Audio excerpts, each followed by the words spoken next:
Hii ni Mbanasi Radio na mimi ni Salome Mlai.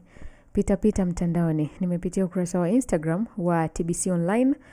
Yes, kuna hii habari inasema Rais Samia amteua Asha Dachi kuongoza TBC. Rais Samia Suluhu Hassan amemteua Asha Dachi kuwa mkurugenzi mkuu wa shirika la utangazaji Tanzania TBC.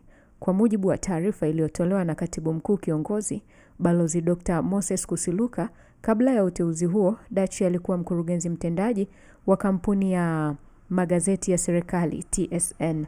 Anachukua nafasi ya Dr. Ayubu Rioba Chacha ambaye amemaliza muda wake wa uongozi.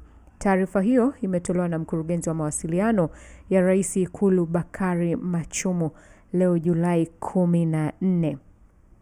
Barua yenyewe hii hapa kwenye ukurasa wa Maelezo News. Dodoma, Julai 14, 2026, yahusu uteuzi. Rais wa Jamhuri ya Muungano wa Tanzania, Mheshimiwa Dr. Samia Suluhu Hassan, amefanya uteuzi. Kwa mujibu wa taarifa iliyotolewa na Katibu Mkuu Kiongozi Balozi Dr. Moses Kusiluka, Bi Asha Dachi Mbaruk ameteuliwa kuwa mkurugenzi mkuu wa shirika la utangazaji Tanzania TBC.